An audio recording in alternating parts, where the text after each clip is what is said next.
तो good afternoon, शुभ संध्या। आज फिर हम लोग एसिड ग्रुप के एक दूसरे सदस्य, खास करके ऑर्गेनिक एसिड, पिछले बार आपने विनेगर को देखा था।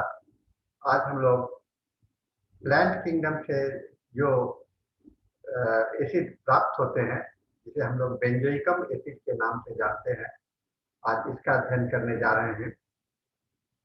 बेंजोइक एसिड का प्रचलन आज से नहीं, बहुत पुराने समय से होता चला आया है। और जैसा कि हम लोग जानते हैं, सभी एसिड के जैसा यह भी एक एसिड है जो कि शरीर में इरिटेशन, और जहाँ भी हम लोग ने देखा था कि इरिटेशन और इरोजन क्रिएट करना बेसिक है। हालांकि ये प्लांट किंगडम का है और प्लांट किंगडम होने के नाते हम लोग के लाइफ से काफी जुड़ा हुआ है, और हम लोग के बहुत सारे भोजन के पदार्थ हैं, उसमें हम लोगों को बेंजोइक एसिड मिलता रहता है। लेकिन इस बेंजोइक एसिड का जो अधिकांश, अगर कंसंट्रेटेड फॉर्म में जो इफेक्ट होता है, वही हम लोग केमिकल यूज के रूप में इस्तेमाल करते हैं।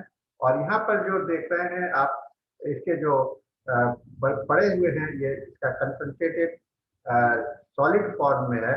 यह आपका एक्सट्रैक्टेड फॉर्म है, जो कि काफी हद तक आपके शरीर में इरोजन क्रिएट करता है। लेकिन सामान्य वेजिटेबल किंगडम से बहुत सारे साग सब्जी हम लोग खाते हैं, और उसमें बेंजोइक एसिड का कई एक लोग में किसी में कम, किसी में ज्यादा वर्तमान रहता है। इसमें बेंजोइक एसिड का जो सबसे मूल ये है कि इसके जो सुगंध होते हैं, गंध होता है, बड़ा सिग्निफिकेंट होता है और बहुत ही महत्वपूर्ण होता है। और काफी काफी इसका इसको सुगंध को देख करके, इसके गंध को देख करके आप कह लेंगे यह इसका ये जो है सो आपको बेंजोइक एसिड है। ये कलरलेस होता है, लाइट होता है, हल्का होता है, और इसका जो बनावट होता है वह पंख के समान फेदरी होता है, क्रिस्टल है, या नहीं तो पाउडर के रूप में पाया जाता है। कभी कभी ये वॉलेटाइल होता है, टेम्परेचर होता है, और साधारण टेम्परेचर पर, और अगर बहुत ज्यादा हो जाएगा तो इससे भाप के जैसा निकलने लगता है। पानी में बहुत कम घुलता है, लेकिन खौलते हुए पानी में ये ज्यादा घुल जाता है। सामान्य टेम्परेचर पर पानी में आप खोलना चाहेंगे तो ये नहीं घुलता है, लेकिन जब बॉइलिंग वाटर में घोलेंगे तो ये घुल जाता है। बेंजोइक एसिड को हम लोग कहते हैं ऑर्गेनिक, जैसा कि हमने बताया था। इसका केमिकल फॉर्मूला है C6H5COOH। ये कार्बोक्सिल ग्रुप का अटैचमेंट है बेंजीन के लिए। बेंजीन का नाम आप बहुत सुने होंगे। यह बेंजीन बेंजोइक एसिड, और इसको हम लोग मेडिकल में भी बहुत सारे यूज होते हैं। उसका कार्बोक्सिल ग्रुप का बेंजीन रिंग के साथ में जुड़ने से जो एसिड प्राप्त होता है उसे हम लोग बेंजोइक एसिड कहते हैं। इसे एरोमेटिक यानी सुगंध, इसे दिया गया है सुगंधित कार्बोक्सिलिक एसिड कहा माना जाता है। यह क्रिस्टलिन फॉर्म में है, कलरलेस होता है और सॉलिड होता है नॉर्मल कंडीशंस में। और बेंजोएट का नाम जो है तो ईस्टर से जोड़ा जाता है, ईस्टर और सॉल्ट में। आपने ईस्टर सुना होगा, जो क्रिश्चियन समुदाय में एक गुड फ्राइडे के बाद में जो मंडे आता है उसमें लोग ईस्टर मनाते हैं, और उसके साथ में इसका जुड़ाव काफी रहा है। द मॉलिक्यूल्स में बेंजीन रिंग है और कार्बोक्सिल के साथ में जुड़ा हुआ है, जिसमें 7 कार्बन एटम है और 6 हाइड्रोजन है और 2 ऑक्सीजन एटम्स इसके साथ में जुड़ा हुआ होता है। बहुत सारे प्लांट का ये पार्ट, जैसा मैंने बताया, नेचुरल प्रेजेंस है इसका। और ये बेरीज, खास करके फल वाले माने बेरीज के रूप में जो होता है, जैसे बेर हुआ या छोटे छोटे फल के जैसे होते हैं, उस तरह के रूप में होता है। और इसे रेजिन निकलते हैं, जिसे हम लोग स्ट्राइसस और स्ट्राइडस बेंजोइन कहते हैं। और इसके जो छिलके होते हैं, पेड़ के छिलके होते हैं, उससे एक फ्रेग्रेंस निकलता रहता है, उससे सुगंध आता रहता है, जिसका लोग इस्तेमाल एक जगह पर सुगंध के रूप में या सेंट के रूप में भी करते हैं। इसका कंसंट्रेशन को चेंज करके, और खास करके कंबोडिया, लाओस और थाईलैंड में जो होता है उसका, जो कि सिनामन एसिड नहीं होता है, लेकिन इसका स्मेल जो है तो सिनामन के जैसा होता है। तो परफ्यूम और जो हम लोग अगरबत्ती सब इस्तेमाल करते हैं, उस अगरबत्ती में ये इस सुगंध को जलाने के लिए इस सुगंध को इस्तेमाल किया जाता है। बेंजोइक एसिड का जो डिस्कवरी है 16वीं शताब्दी में हो चुका था, ड्राई डिस्टिलेशन करके इसके गम्स का, है ना। और डिस्क्राइब इसको बाद सबसे पहले नॉस्ट्रेडेमस 1556 में, और फिर बाद में एलेक्सिस कैडेमोनिटस 1560 में, और 1596 में ब्लेज डी विगनरे ने किया था। फिर Justus von Liebig and Friedrich Wohler इसके कंपोजिशंस को डिटरमिन किया, जैसे कि कितना ये होंगे, और बाद में इसे हाइपोरिक एसिड से कैसे हम लोग जुड़ा हुआ है, इसका संबंध हाइपोरिक एसिड के साथ में है, इसकी भी लोगों ने पता लगाया। 1875 में सोलवस्की ने खोज किया था कि ये एंटी फ्यूगल एबिलिटी है, माने फंगस को हटाने का कैपेसिटी है, प्रिजर्व करने का, वह यहाँ पर 1875 में पता चला था। और इसे क्लाउड बेरी, जो आप यहाँ पर पौधा देख रहे हैं, फल देख रहे हैं, ये क्लाउड बेरी के नाम से मशहूर है, और इसको इस्तेमाल किया जाता है। इसके जो पुष्प आप यहाँ पर देख रहे हैं, कैलोफाइलम इनोफाइलम दोनों जुड़ा हुआ है, जो कि अभी हमने बताया।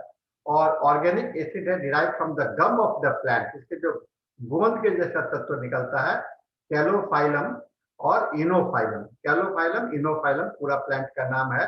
कैलोफाइलम ये बहुत ही सदाबहार हरे रंग का है, ट्रॉपिकल कंट्रीज में पाया जाता है। और होम्योपैथिक मेडिसिन जो है तो बहुत सारे सोर्स में होते हैं, लेकिन यह जो है तो आपको प्लांट किंगडम का से आया है। इसीलिए जब हम लोग प्लांट किंगडम की बात करते हैं, बेंजोइक एसिड की बात करते हैं, तो हम लोग इसे प्लांट किंगडम के अंदर तहत भी हम लोग इसको पढ़ा करते हैं। तो ये हम लोग के लिए इम्पोर्टेंट जानकारी है।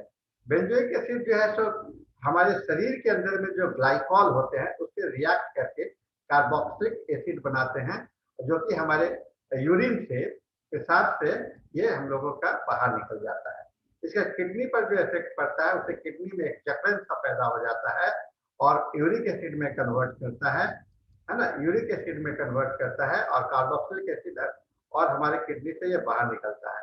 अगर ये यूरिन को जल्दी से डिकम्पोज नहीं होने देता है, अगर डिकम्पोज नहीं होता है तो यूरिक एसिड जो है तो आपके शरीर में जमा हो जाता है ज्वाइंट्स में, और यूरिक एसिड का डिजॉर्डर होता है, जिसके गठिया जैसा कंप्लेंट्स आता है, खास करके आपके पैर के अंगूठों में सूजन हो जाएगा, वहां पर यूरिक एसिड के क्रिस्टल जमा हो जाते हैं, काफी कष्टदायक होता है, और ये धीरे धीरे चल करके स्टिफनेस ले आ जाता है।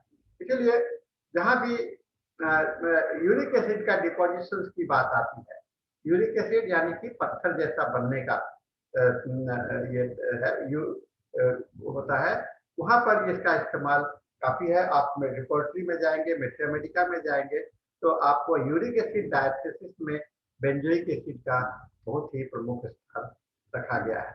बेंजोइक एसिड को मुख्यतः लोगों ने आपको रियूमेटिक कंडीशंस के लिए, गाउट के कंडीशंस के लिए, किडनी के प्रॉब्लम के लिए लोग इसका इस्तेमाल करते थे। इसका पेरुवियन और टोलो बाल्सम के रूप में भी इसे माना जाता है। ये दोनों होम्योपैथी में यूज होते हैं।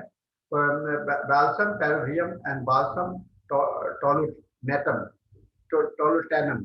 और आजकल बेंजोइक एसिड को सिंथेटिकली भी बनाया जाता है, एरोमेटिक हाइड्रोकार्बन से इसे सिंथेटिकली बनाया जाता है।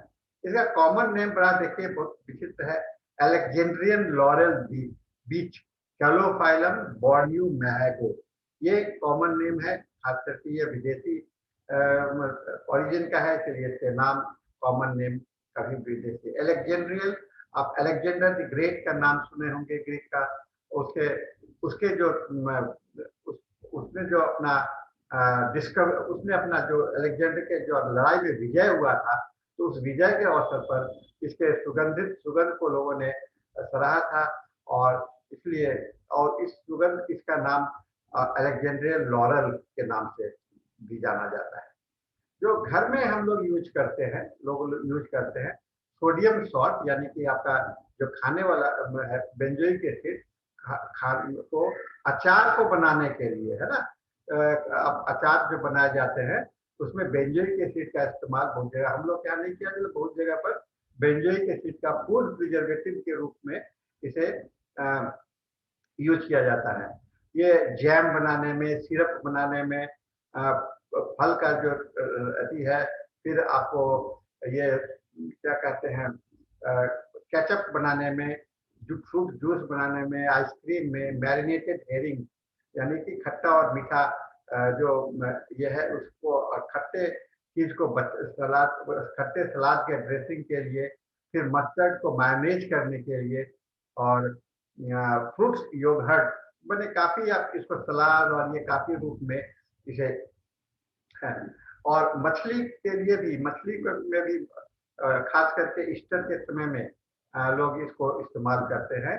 और प्रिजर्वेटिव मेन जो पर्पस है, बैक्टीरिया और फंगस के से बचाव करने के लिए, उसे नहीं होने दे। हम लोग जो अचार बनाते हैं काफी समय तक बचा रहता है, यूज करते हैं, सालों साल यूज होता है, वह इसके प्रभाव के कारण, इसके प्रिजर्वेटिव के कारण मिलता है, क्योंकि इसमें वो बैक्टीरिया और फंगस को नहीं आने देता है। इसे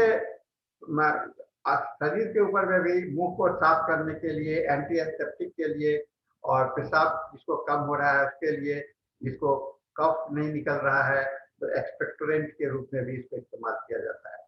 और ये आपके फैट को भी, आपको प्रोसेस को कम करता है, जिससे कि शरीर में आपको बेंजोनिएटेड लाग के रूप में पैदा हो जाता है। मेडिकल यूज रहा है इसका, खास करके दम्मा के लिए और लिटिल रैश के लिए, जो शरीर पर दाने दाने आ जाते हैं, उसके लिए भी बेंजोइक एसिड का जनरल यूज रहा है। लार्ज अमाउंट में अगर इसे आप लेंगे तो पेट में जलन जैसा होता है। और एस्थमेटिक पीपल जो होते हैं, जो कि काफी सेंसिटिव होते हैं एस्पिरिन के से, तो उनको भी नमक और ईस्टर और बेंजोइक एसिड मना किया जाता है, तो नहीं लेने के लिए बोला जाता है। अमेरिकन डॉक्टर बेन फेनगोल्ड के द्वारा कहा गया कि यह benzoic acid and sodium benzoate को हाइपर एक्टिव चिल्ड्रन को नहीं देना चाहिए, जो काफी ऑटिस्टिक टाइप के बच्चे हैं, जो काफी एनर्जेटिक टाइप के दिखलाई पड़ते हैं, काफी उछलते कूदते रहते हैं, उन बच्चों को इसको इस्तेमाल नहीं करने चाहिए, है ना।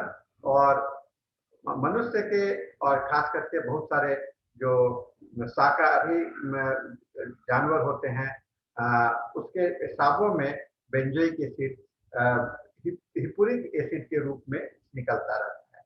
और फ्रॉम द सैलिसिक एसिड और nitrogen excretion in the urine is increase by large dose of the benzoic acid. अगर बेंजोइक एसिड ज्यादा लेंगे तो आपके पेशाब से सैलिसिक एसिड और नाइट्रोजन के सब्सटेंस काफी निकलने लगते हैं। और एंटीसेप्टिक एसिड, ये एंटीसेप्टिक एक्शंस को बढ़ावा देने के लिए खास करके यूज किया जाता है। होम्योपैथी के अंदर में जीन्स के द्वारा 1838 में, लिंगेन 1844 में, और न्यूसर के द्वारा 1845 में, और पेट्रोल के द्वारा 1847 में इसका इस्तेमाल, इसका प्रूविंग किया गया था। ये प्रूविंग जो है अलग अलग है, और जो हम लोग के पास में जो सिम्टम्स के जो कलेक्शन है, इस प्रूविंग के आधार पर डॉक्टर क्लार्क ने, डॉक्टर बोरिक ने अपने अपने ढंग से व्याख्या किया है। और हम लोग का जो सोर्सेस है, वह मेन सोर्सेस ऑफ इंफॉर्मेशन जो है, तो आपको डॉक्टर क्लार्क का है, जो क्लार्क के डिक्शनरी में है। डॉक्टर बोरिक ने बाद में इसका क्लिनिकल एप्लीकेशन किया और इसका क्लिनिकल एप्लीकेशन का होम्योपैथिकल वे में सबसे ज़्यादा इस्तेमाल डॉक्टर फैरिंगटन के द्वारा किया गया है। डॉक्टर क्लार्क लिखते हैं इसका बेंजोइक एसिड का जो है concomitant of any morbid condition, concomitant शब्द से आप वाकिफ होंगे, मतलब कोई भी बीमारी के साथ में, किसी भी बीमारी के साथ में अगर आपको स्ट्रॉन्ग स्मेलिंग यूरिन हो, बहुत अच्छी बात है, इसको ध्यान में रखेंगे। कोई बीमारी चाहे कुछ भी हो, सर्दी हो, दम्मा हो, गैस्ट्रिक हो, लेकिन आपका यूरिन में काफी स्ट्रॉन्ग स्मेल है, काफी तीखा गंध है, तो वहां पर, और स्टूल का यूरिन का कलर जो है तो डार्क कलर का है, काफी तीखा गंध है और डार्क कलर का है, तो आप इसको लीडिंग नोट्स के रूप में मान सकते हैं, ऐसा डॉक्टर जॉन हेनरी क्लार्क ने कहा। और आप देखते होंगे कि जहां भी यूरिन में कभी कहीं आपके रिपोर्टरी में लिखा होगा हॉर्स यूरिन लाइक, है ना, हॉर्स मैंने घोड़े का जैसा पेशाब होता है उसके गंध के जैसा, अगर कोई यूरिन होता है तो वहां पर भी आपको बेंजोइक एसिड का, यानी कि जिस यूरिन में, जहां पर जैसे आप टॉयलेट में जाएंगे तो टॉयलेट में कुछ समय के बाद में अगर फ्रेश टॉयलेट को बराबर साफ करते रहिएगा तो उसमें स्मेल नहीं आता है, लेकिन अगर स्टैग्नेंट छोड़ देंगे तो वहां पर बेंजोइक एसिड का डिपोजिशन काफी इकट्ठा हो जाता है और स्मेल आने लगता है। तो शरीर में जब बेंजोइक एसिड का जो है सब जो प्रभाव है वह कि उसके कारण माने कोई भी कष्ट हो, कोई भी प्रॉब्लम हो, तो उसके साथ में आपको बेंजोइक, अगर यूरिन में स्मॉल स्ट्रॉन्ग स्मेलिंग यूरिन है तो हम लोग इसका विषय में सोच सकते हैं। फिर इसी तरह से बोरिक ने कहा खास करके यूरिन का कलर बहुत होता है जो कि इसके मेटाबॉलिक एक्शंस को इंडिकेट करता है और यूरिक एसिड को दूर करने में मदद करता है, खास करके यूरिक एसिड डायथेसिस वाले लोग का, जहाँ की यूरिन कलर्ड है, वेरी ऑफेंसिव है और गाउटी सिम्टम्स है, और रेनल इनसफिशियंसी यानी कि किडनी अच्छा फंक्शन नहीं कर रहा है। बच्चे जो है तो हमेशा गोदी में रह करके घुमाना चाहते हैं, अगर बिछावन पर रखना नहीं चाहते हैं, तो वैसे बच्चों में आपको और पेन जो है तो अपना जगह दर्द जो है वह कभी एक जगह यहाँ है कभी वहाँ है, तो सडन चेंजेस लोकेलिटी जो होता है, स्थान परिवर्तन करते रहते हैं, उसमें आपको बेंजोइक एसिड का प्रमुख स्थान है। ये साइकोटिक एंटी साइकोटिक रेमेडी है और गाउटी और एस्थमेटिक कंडीशन में है, ऐसा डॉक्टर विलियम बोरिक ने अपने मिट्री अमेरिका में लिखा है। फिर अब आइए इसके लक्षणों को हम लोग देखते हैं। यह व्यक्तित्व जो कि काफी इसका दिमाग जो है तो पुराने ख्यालों में खोया रहता है, पुराने ख्यालों में खोया मतलब कि ये पुरानी बात कोई घटना है उसके ऊपर में, देखिए माइंड इरिटेबिलिटी किस तरह से यहाँ पर दिखलाई पड़ रहा है, यह पुराने बात से निकल नहीं पाता है। इस तरह का व्यक्तित्व बेंजोइक एसिड का व्यक्तित्व जो है तो पुराने ख्यालों से निकल नहीं पाता, खास करके वैसे पुरानी दुर्घटना कोई ऐसा समाचार है जिसमें कि उसका दिमाग फंसा हुआ रहता है, चुपचाप बैठे रहता है, उसमें इधर उधर घूमने का कोशिश नहीं करता है। उससे क्या होता है कि इसके शरीर में स्टैग्नेशन आ जाता है और यूरिन घट जाते हैं और पेन बढ़ने लगता है ना। इससे पेशेंट को एक डीजेनरेशन, उसके जॉइंट्स भी ढीले हो जाएंगे और उसमें आपको डिफॉर्मिटीज भी आ जाते हैं। तो ऐसे कंडीशंस में आपको जहाँ पेशेंट काफी पुराने ख्यालों में दुख से समाया, दुख भरे जिंदगी जैसा उसको लगता है कि जिंदगी हम पुराना, और उसी बात में उसका दिमाग हमेशा घूमता रहता है, ऐसे कंडीशंस में हम लोग इस बेंजोइक एसिड को बहुत आसानी से इस्तेमाल कर सकते हैं। फिर हरी फॉलोड बाय फियर, अब जो आदमी बहुत ही पुराने अति से गुजरा है, कोई कष्ट से जुड़ा है, तो हमेशा उसका नेचर क्या होता है, उसमें एक भय समा जाता है, और भय जान आने के कारण क्या होता है, पहले भी भय है लेकिन वह काम को बहुत तेजी से करता है, इसलिए करना चाहता है कि हम पुनः कोई दुर्घटना में न फंस जाए। जो आदमी एक बार कोई दुर्घटना में फंस गया, यानी कि हम लोग कहते हैं ना कि दूध का जला मट्ठा भी फूक फूक के पीता है, तो उसी तरह से आपको बेंजोइक एसिड का जो पर्सनैलिटी है, कोई भी काम करता है वो जल्दी से उसको खत्म करता है जिससे कि पुनः हमको कोई दुर्घटना न हो जाए। तो बचने का, लेकिन उसके बाद फिर उसको भय समाने लगता है, क्या कोई गलती तो नहीं हो गया, है ना? एक भय हो जाता है और इस भय के कारण उसके जॉइंट कंडीशन जो है सो बढ़ जाते हैं। तो ये मेंटल फैकल्टी बहुत ही इंपॉर्टेंट है बेंजोइक एसिड का। बेंजोइक एसिड को डिसाइड करते समय में आपको यह डिसाइड करना पड़ेगा कि उसका माइंड कहाँ पर है। तो इसका माइंड कहाँ है? हमेशा पुराने ख्यालों में है, पुराने दुखद घटनाओं में इसका माइंड होता है, जो कि इसको बाहर आगे नहीं बढ़ने देता है और आगे बढ़ने का प्रयास करता है।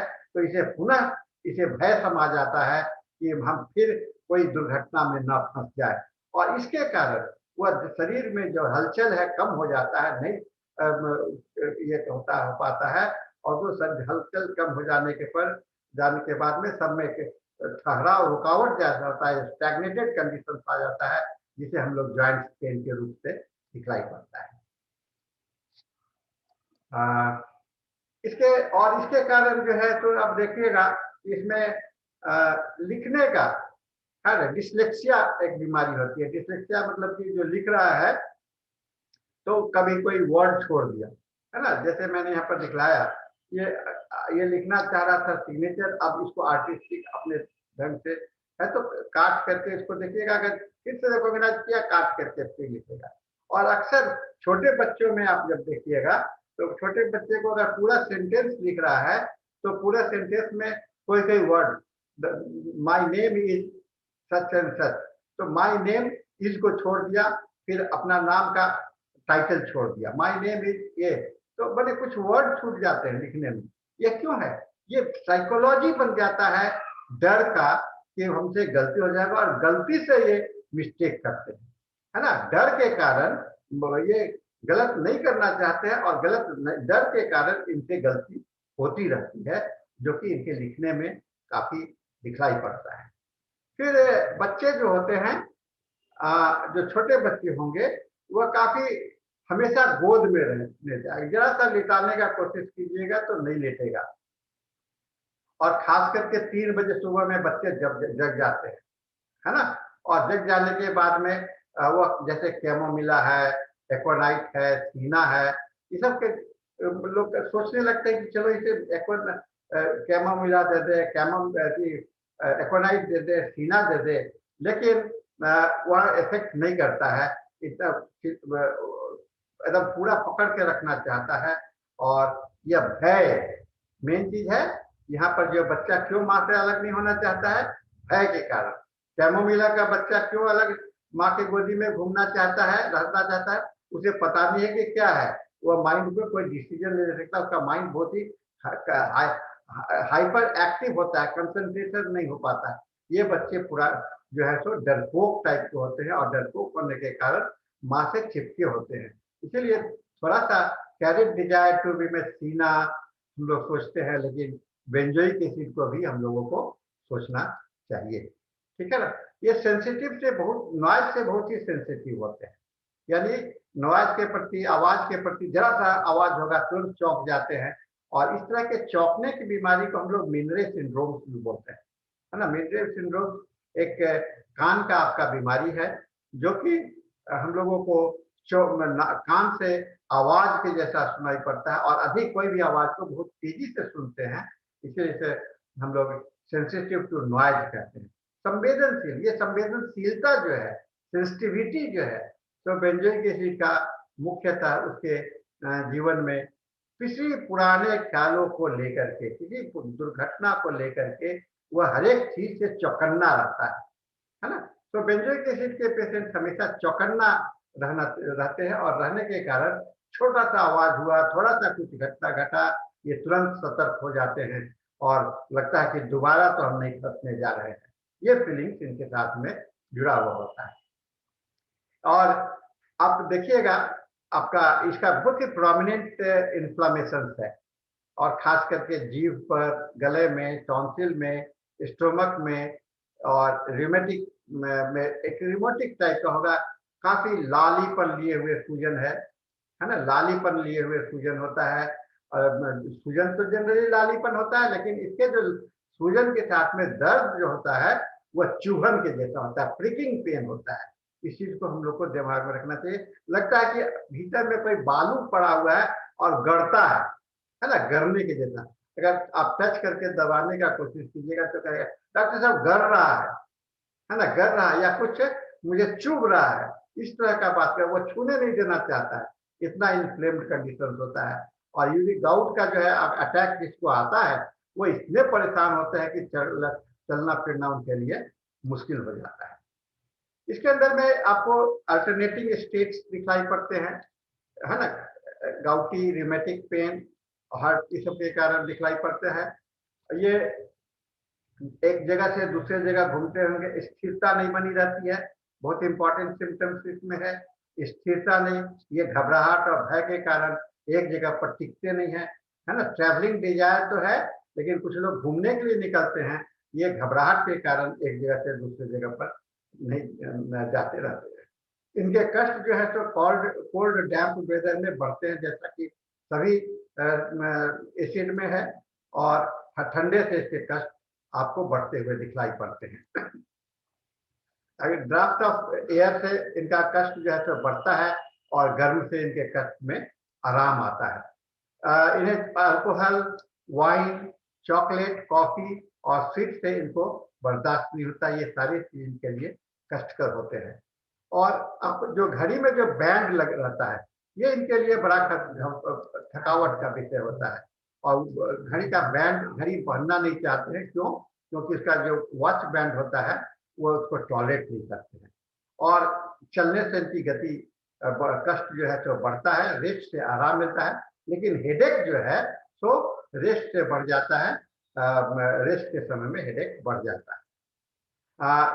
और इनको काफी यूरिन, है ना, यूरिन काफी होता है, जिसका कि हम लोगों ने देखा स्कैंटी यूरिन है, लेकिन उसमें स्मेल है, और उसके साथ में जॉइंट पेन और किडनी अफेक्शन होता है। एक प्रेशर फीलिंग होता है यूरिन के समय में, है ना, लो स्पेसिफिक ग्रेविटी के कारण। और बॉडी को आप देख रहे हैं किस तरह से झुकाव किए हुए है, इस तरह से वो करके एमुलेट करने के लिए, अपने को आराम पहुंचाने के लिए यह करता रहता है। और कभी कभी इस पेशेंट को जो नींद आती है ना, लगता है कि नींद में बेहोश है ना, स्टूपरस स्लीप कहते हैं, है ना। नींद ऐसा डिस्टर्ब रहता है, एक्साइटमेंट, टेंडेंसी, कोई घटना पुराना चीज ना हो जाए, 2 बजे रात से ही जग जाएंगे, फिर हीट और पैल्पिटेशंस होने लगते हैं, है ना। वॉन्डरिंग पेन मैंने बताया, एक जगह से दूसरे जगह, लेफ्ट से राइट ऐसे जाते रहते हैं, है ना। लेफ्ट और राइट दोनों सिम्टम्स जो है तो कभी पहले लेफ्ट में आएगा और देन राइट साइड में जाएगा, डॉक्टर लिप्के ने लिखा है। और कुछ पर्टिकुलर सिम्टम्स है, dullness of the head, dull pain है, डल हेडेक होता है विच आफ्टर चिलिंग, ओवरनाइट जगने के कारण होता है, वेदर के कारण होता है। Throbbing in the eyeball is the symptoms, throbbing pain इसके साथ में होगा। Burning and stomach, sensation of heat in the stomach with when walking और असेंडिंग।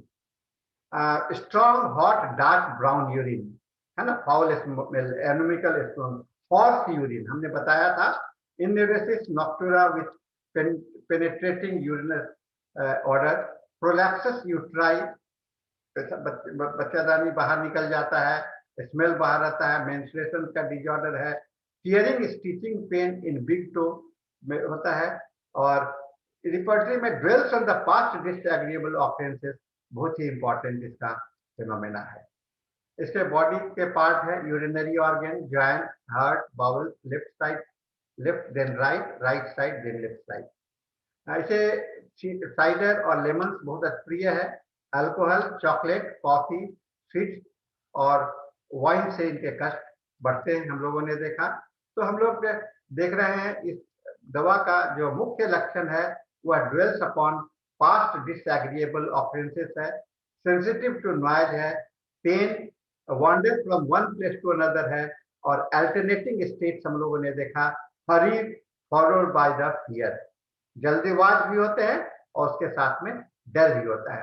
तो जहां भी इस तरह के लक्षण आपको दिखलाई पड़ते हैं, यह 5 केंद्र बिंदु को दिमाग में रखेंगे तो हमें बेंजोइक एसिड को याद रखने में मदद मिलता है।